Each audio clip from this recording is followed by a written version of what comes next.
ನಾರದ ಪುರಾಣದ ಸ್ವರೂಪ ಒಟ್ಟು 5 ಪಾದಗಳಲ್ಲಿ ಇರುವಂತೆ ಚಿತ್ರಣಗೊಂಡಿದೆ. ಮೊದಲ ಭಾಗದಲ್ಲಿ 4 ಪಾದಗಳು, ಕೊನೆಯ ಭಾಗದಲ್ಲಿ 1 ಪಾದ. ಮೊದಲ ಭಾಗದಲ್ಲಿ ಸುಮಾರು 125 ಅಧ್ಯಾಯ, ಎರಡನೇ ಭಾಗದಲ್ಲಿ 82 ಅಧ್ಯಾಯ. ಇದೇ ಪುರಾಣ ಕೊನೆಯಲ್ಲಿ ತಿಳಿಸುವಂತೆ 25,000 ಶ್ಲೋಕಗಳಿಂದ, ಒಂದರ್ಥದಲ್ಲಿ 18,000 ಶ್ಲೋಕ ಭಾಗವತದ್ದು, ಅಲ್ಲಿಗಿಂತ ಮತ್ತೆ 7,000 ಹೆಚ್ಚಿನ. ಆದರೆ ಆಶ್ಚರ್ಯ ಅಂದರೆ ಭಾಗವತದಲ್ಲಿ ಮತ್ತು ಭಾರತದಲ್ಲಿ ಬಂದ ಅನೇಕ ಸಂಗತಿಗಳ ಮತ್ತಷ್ಟು ವಿಶ್ಲೇಷಣೆ, ವಿಮರ್ಶೆ, ಅಲ್ಲಿ ಅದನ್ನು ಸೂಚ್ಯವಾಗಿ ಸೂಚನೆ ಅಂತ ಕೊಟ್ಟರೆ, ಒಂದು ಕೋಪದ ಆ್ಯಂಗರ್ ಮ್ಯಾನೇಜ್ಮೆಂಟ್ ಅಂತ ಬಂದಾಗ ಹೇಗೆ ಅದನ್ನು ಹಂತ ಹಂತವಾಗಿ ಎದುರಿಸಬೇಕು ಅನ್ನೋದನ್ನು ಇಲ್ಲಿ ಕೊಟ್ಟದ್ದನ್ನು ಉದ್ಧವನಿಗೆ ಒಂದು ಪ್ರಶ್ನೆಯಲ್ಲಿ ಉತ್ತರ ಕೊಡುವ ಹಾಗೆ ಕೃಷ್ಣ ಕೇಳಿದ, ಅಂದರೆ ಉದ್ಧವನ ಪ್ರಶ್ನೆಗೆ ಕೃಷ್ಣನ ಉತ್ತರವಾಗಿ ಬರುತ್ತೆ. ಇದು ಅದನ್ನು ಓದಿದರೆ ಅದರಲ್ಲಿ ಏನು ಸಾರ ತುಂಬಿದೆ ಅನ್ನೋದು ಅರ್ಥ ಆಗುತ್ತೆ. ಇದು ಒಂದು ಅಂತಲ್ಲ, ಅದು ಹೇಳುವುದೇ ಪುರಾಣಾನಾಂ ಸಾರ ರೂಪ ಅಂತ. ಭಾಗವತಕ್ಕಿರುವ ಮಹತ್ವವೇ ಉಳಿದ ಎಲ್ಲ ಪುರಾಣಗಳ ಸಾರ ಅಂತ. ಹಾಗಾದರೆ ಉಳಿದ ಪುರಾಣಗಳ ಸ್ವಲ್ಪ ತಿಳಿವು ನಮಗಿದ್ದರೆ ಮಾತ್ರ ಭಾಗವತದ ಮಹತ್ವ ಇನ್ನಷ್ಟು ವಿಶೇಷವಾಗಿ ಅರ್ಥ ಆಗುವುದು ಸಾಧ್ಯ ಆಗುತ್ತೆ. ಕೇವಲ ಭಾಗವತವನ್ನು ಕೇಳಿದರೆ ಒಂದು ತಿಳಿವು ಬರುತ್ತೆ, ಇಲ್ಲ ಅಂತಲ್ಲ. ಆದರೆ ಭಕ್ತಿಯ ಸ್ವರೂಪ, ಜ್ಞಾನದ ಸ್ವರೂಪ, ಕರ್ಮದ ಸ್ವರೂಪ, ಕೋಪದ ಸಮಸ್ಯೆಗಳು, ಅಸೂಯೆಯಿಂದ ಆಗುವ ಅಥವಾ ಅಸೂಯೆ ಅಂದರೆ ಹೇಗೆ ಅದು ನಮ್ಮನ್ನು ಕಾಡುತ್ತೆ, ಈ ಥರದ ಸಣ್ಣ ಪುಟ್ಟ ನಮಗೆ ಈ ವಿಷಯಗಳೆಲ್ಲ ಶಬ್ದವಾಗಿ ಬಳಕೆಯಲ್ಲಿದ್ದರೂ ಅದು ನಮ್ಮೊಳಗೆ ಹೇಗೆ ಕೆಲಸ ಮಾಡ್ತಾ ಇದೆ ಅನ್ನೋದು ಪೂರ್ತಿ ಎಚ್ಚರ ಇರುವುದಿಲ್ಲ. ಅದು ಬಂದಾಗ ಮಾಡ್ಕೊಂಡು ಬಿಡ್ತೇವೆ, ಅದು ಇದೆ ಅನ್ನೋದು ಗೊತ್ತಿಲ್ಲದೆ ಅದರ ಕಲಬೆರಕೆಯ ಅಥವಾ ಕಲಸುವಿಕೆಯ ಮಧ್ಯದಲ್ಲಿ ನಾವು ಒಂದು ರಾಡಿಯಾಗಿ ಎಲ್ಲೋ ತಿರುಗಾಡ್ತಾ ಇರ್ತೇವೆ. ಆದರೆ ಅದನ್ನು ಬೇರ್ಪಡಿಸಿ ನಮಗಿಂತ ಅದು ಬೇರೆ, ಅದು ತಿಳಿಯಾಗುವುದಕ್ಕೆ ಸ್ವಲ್ಪ ಹೊತ್ತು ಬಿಡಬೇಕು. ಮಳೆಗಾಲದ ನೀರು ಕೆಂಪಾಗಿ ಕಾಣ್ತಾ ಇರುತ್ತೆ, ನೀರು ಹಾಗಲ್ಲ, ಹರಿದು ಬರುವ ವೇಗದಲ್ಲಿ ಎಲ್ಲವನ್ನು ಹೊತ್ತುಕೊಂಡು ಬರ್ತಾ ಇರುತ್ತೆ. ಅದಕ್ಕೆ ಶರತ್ಕಾಲ ಆಗುವಾಗ ಎಲ್ಲ ಒಂದು ಸರ್ತಿ ತಳ ಹಿಡಿದ ಬಳಿಕ ಮೇಲ್ಮೈಯ ತಿಳಿ ನೀರಿನ ಹೊತ್ತಿನಲ್ಲಿ ನಾವು ನೀರನ್ನು ಸ್ವೀಕರಿಸಿದರೆ ಅದರ ರುಚಿಯೇ ಬೇರೆ ಇರುತ್ತೆ. ಹಾಗೆ ಈ ಎಲ್ಲ ಬೇರೆ ಬೇರೆ ಸಂಗತಿಗಳ ಭಾವಗಳ ಒಳಗಿನ ಮರ್ಮ ಏನು ಅನ್ನೋದನ್ನು ಅರಿಯುವುದಕ್ಕೆ ಸಾಧ್ಯವಾಗುವಂತೆ ಈ ನಾರದ ಪುರಾಣದ ಮಾತುಗಳನ್ನು ನಾವು ಗಮನಿಸುವುದಕ್ಕೆ ತುಂಬ ಅವಶ್ಯವಾದಂತಹ ಅಧ್ಯಯನವೂ ಬೇಕು ಅನ್ನೋದನ್ನು ಹೇಳಿದ್ದು ಇದೇ ಮಾತು, ಇದೇ ಪುರಾಣ. ಅದರ ಜೊತೆಗೆ ಇದರ ಅಧ್ಯಯನ ಮಾಡುವುದರಿಂದ ಆಗುವ ಲಾಭವೂ ಬೇಕಾದಷ್ಟು ಬೇರೆ ಪುರಾಣಗಳ ಚಿಂತನೆಗೆ ಹೆಚ್ಚು ಒತ್ತು ಸಿಗುತ್ತೆ. ಸಾಮಾನ್ಯವಾಗಿ ವಿಭಾಗ ಮಾಡುವಾಗ 3 ಸ್ವರೂಪಗಳಲ್ಲಿ ಸಾತ್ವಿಕ, ರಾಜಸ, ತಾಮಸ ಅನ್ನುವ ಚಿಂತನೆಯಲ್ಲಿ ಹೇಳುವುದಿದೆ. ಅದು ಓದುಗನ ಮನಸ್ಸನ್ನಿಟ್ಟುಕೊಂಡು ಹೇಳಿದ ಮಾತು ಹೊರತು ವೇದವ್ಯಾಸರಿಗೆ ಯಾವತ್ತೂ ಕೂಡ ಈ 3 ಗುಣದ ಪ್ರಭಾವದಿಂದ ರಚನೆಗೊಂಡ ಸಂಗತಿ ಅಲ್ಲ. ಸಾತ್ವಿಕನಿಗೆ ಯಾವ ಪುರಾಣ ಓದುವಾಗಲೂ ಅದರಲ್ಲಿರುವ ಸಂಗತಿ ಸತ್ವಯುತವಾಗಿಯೇ ಕಾಣುತ್ತೆ.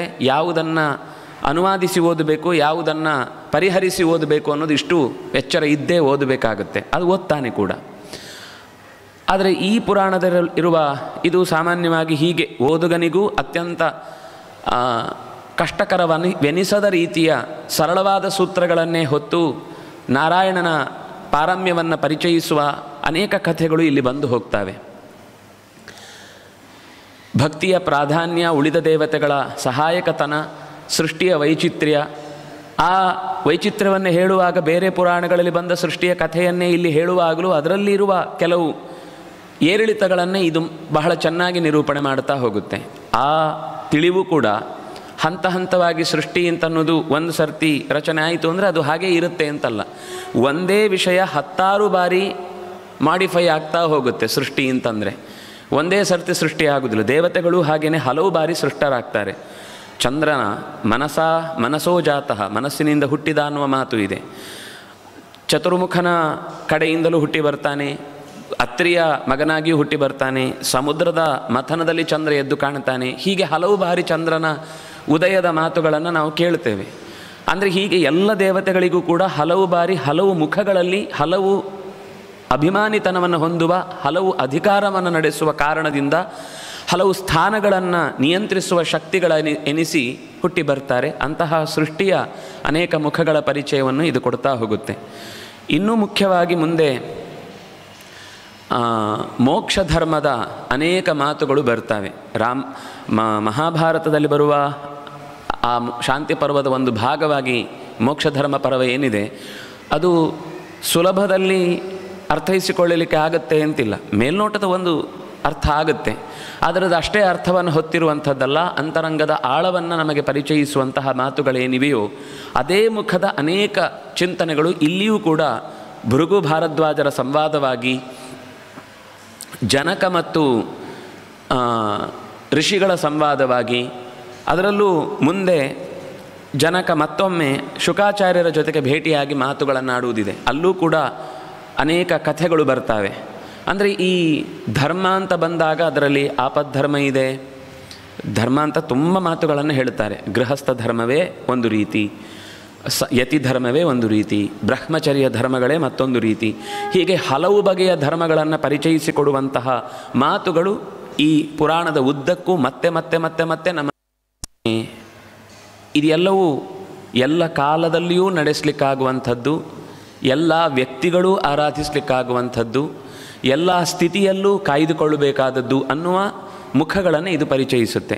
ಬಹಳ ಮಂದಿಗೆ ನಾವು ಆರಾಧನೆಗೆ ಯೋಗ್ಯರು, ನಾವು ಉಪಾಸನೆಗೆ ಯೋಗ್ಯರು, ನಾವು ಚಿಂತನೆಗೆ ಯೋಗ್ಯರು, ನಾವು ಕೇಳುವುದಕ್ಕೆ ಯೋಗ್ಯರು, ನಾವು ಹೇಳುವುದಕ್ಕೆ ಯೋಗ್ಯರು, ಹೀಗೆ ಹಲವು ಗೊಂದಲಗಳು ಬರ್ತಾ ಹೋಗ್ತವೆ.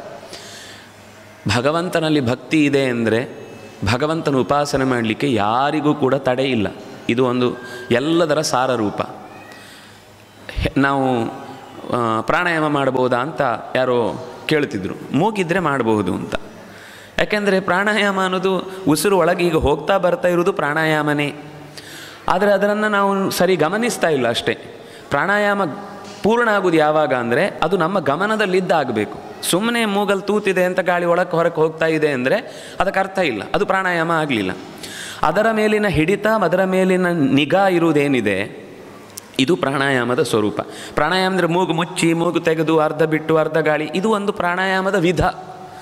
ಸರಿಯಾದ ಪ್ರಾಣಾಯಾಮ ಯಾವುದು ಅಂದರೆ ನೇರವಾಗಿ ಕೂತು ಉಸಿರನ್ನು ಪೂರ್ತಿ ಒಳಗೆ ತಗೊಳ್ಳೋದು, ಉಸಿರನ್ನು ಪೂರ್ತಿ ಹೊರಕ್ಕೆ ಬಿಡೋದು. ಇಷ್ಟರ ಒಳಕ್ಕೆ ಹೊರಕ್ಕೆ ಹೋಗುವಾಗ ಒಳಕ್ಕೆ ಹೋಗುವ ಶಕ್ತಿ ಪ್ರಾಣ ಆಗಿರುತ್ತೆ, ಹೊರಕ್ಕೆ ಬರುವ ಶಕ್ತಿ ಅಪಾನ ಆಗಿರುತ್ತೆ. ಅಥವಾ ಒಳಕ್ಕೆ ಹೋಗುವ ಶಕ್ತಿ ಸಾತ್ವಿಕವಾಗಿರುತ್ತೆ, ಹೊರಕ್ಕೆ ಬರುವ ಶಕ್ತಿ ತಾಮಸವಾಗಿರುತ್ತೆ. ಒಳಕ್ಕೆ ಹೋಗುವ ಶಕ್ತಿ ಧನಾತ್ಮಕವಾಗಿರುತ್ತೆ, ಹೊರಕ್ಕೆ ಬರುವ ಶಕ್ತಿ ಋಣಾತ್ಮಕವಾಗಿರುತ್ತೆ.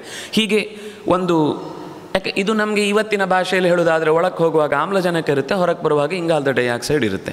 ಇದು ಬಿಟ್ಟರೆ ಇನ್ನೇನು ಹೊಸದನ್ನು ಹೇಳುವುದಲ್ಲ. ಇಷ್ಟೇ ಗಮನ ಇಟ್ಟು ನಡೆಸಿದಾಗ, ಹೃದಯದ ಪುಪ್ಪಸ ಅನ್ನೋದು ಪೂರ್ತಿ ತುಂಬಿಕೊಂಡಾಗ, ಆಗ ಇಡೀ ಆಮ್ಲಜನಕದ ಅಷ್ಟೂ ಶಕ್ತಿ ದೇಹದ ಪ್ರತಿಯೊಂದು ಭಾಗಗಳಿಗೂ ಕೂಡ ಅದು ಶಕ್ತಿ ಸಂಚಯ ಉಂಟು ಮಾಡುವುದಕ್ಕೆ ಕಾರಣವಾಗಿ ನಮ್ಮ ಆರೋಗ್ಯಕ್ಕೆ ಕಾರಣವಾಗುತ್ತೆ. ಎಲ್ಲದರ ಮೂಲ ಏನು ಅಂದರೆ ಪ್ರಾಣಶಕ್ತಿ. ಅದು ನೀರಿನಿಂದಲೂ ಸಿಗಬಹುದು, ಗಾಳಿಯಿಂದಲೂ ಸಿಗಬಹುದು, ಸೂರ್ಯನಿಂದಲೂ ಸಿಗಬಹುದು, ಆಹಾರದಿಂದಲೂ ಸಿಗಬಹುದು, ಅಥವಾ ಸ್ವಲ್ಪ ಹೊತ್ತು ನಮ್ಮ ಮಾತನ್ನು ಒಳ್ಳೆಯ ವಿಷಯಕ್ಕಾಗಿ ಇಟ್ಟುಕೊಳ್ಳುವಾಗಲೂ ಬರುತ್ತೆ.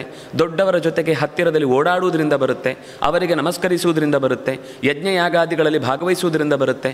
ಸಜ್ಜನರ ನಡುವೆ ಚೆನ್ನಾಗಿ ಮೈ ಹುಚ್ಚು ಬಿಟ್ಟು, ಅಂದರೆ ಹುಚ್ಚು ಹಿಡಿದಿದೆ, ನನಗೆ ಹುಚ್ಚು ಹಿಡಿದಿದೆ, ಅಚ್ಚುತನ ಪದದ ತಲದ ಹುಚ್ಚು ಹಿಡಿದಿದೆ ಅಂತ ಹೇಳುವಾಗ ಎಲ್ಲದನ್ನು ಬಿಟ್ಟು ಭಗವಂತನಿಗೋಸ್ಕರ ಅನ್ನುವ ಎಚ್ಚರದೊಂದಿಗೆ ಭಗವಂತನ ಪೂಜೆಯನ್ನು ಕೈಗೊಳ್ಳುವಂತಹ ಸ್ಥಿತಿಯಲ್ಲಿ ನಮಗೆ ಎಲ್ಲ ರೀತಿಯಾದ ಧನಾತ್ಮಕವಾದ ಶಕ್ತಿ ಒಳಕ್ಕೆ ಪಸರಿಸ್ತಾ ಇರುತ್ತೆ.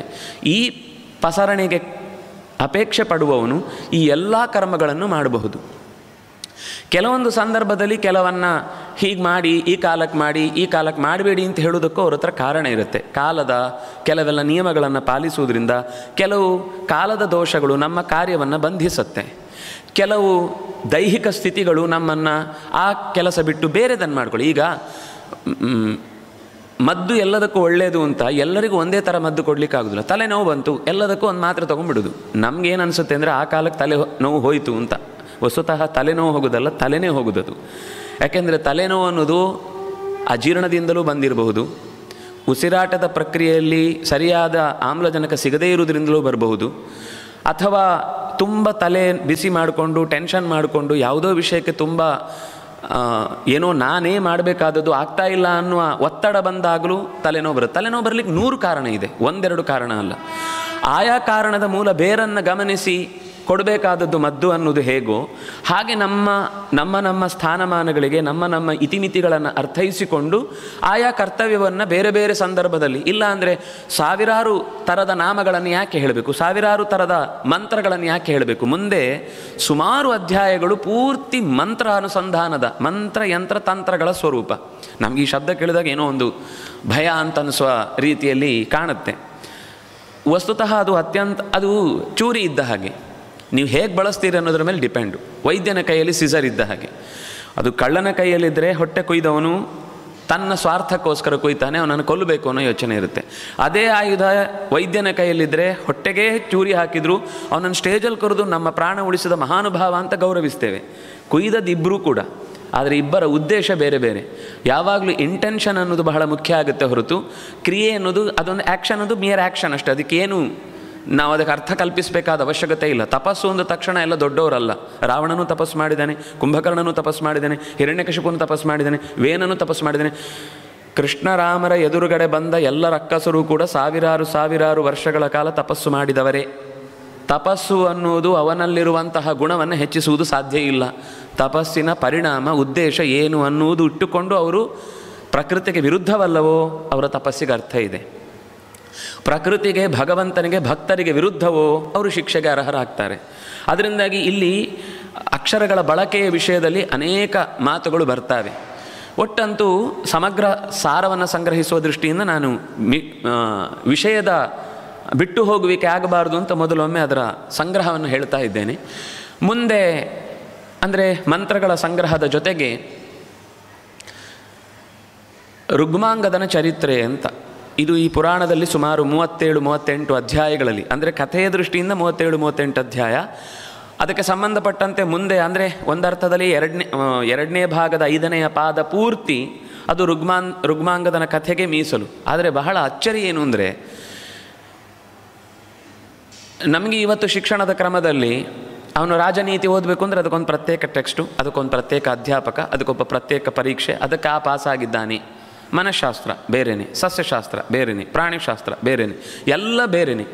ಆದರೆ ಈ ಕಥೆಯ ಸ್ವಾರಸ್ಯ ಏನು ಅಂದರೆ, ಈ 82 ಅಧ್ಯಾಯ ಪೂರ್ತಿ ರುಗ್ಮಾಂಗದನ ಚರಿತ್ರೆ ಮೊದಲ 37 ಅಧ್ಯಾಯ ಬಿಟ್ಟರೆ ಮತ್ತೆ ಆ ಅಧ್ಯಾಯವನ್ನು, ಆ ಕಥೆಯನ್ನು ಒಡಲಲ್ಲಿ ಇಟ್ಟುಕೊಂಡೇ ಇಡೀ ತೀರ್ಥಯಾತ್ರೆಯ ಪರ್ಯಟನೆ ಮಾಡಿಕೊಂಡು ಬಂದು ಕೊನೆಗೆ ಆ ಕಥೆ ಮುಗಿಯುವಾಗ ಈ ಕಥೆಯೂ ಮುಗಿಯುತ್ತೆ. ಅಂದರೆ ಈ ಪರ್ಯಟನೆ ಮುಗಿಯುವಾಗ ರುಗ್ಮಾಂಗದನ ಕಥೆಯ ಕೊನೆಯೂ ಆಗುತ್ತೆ.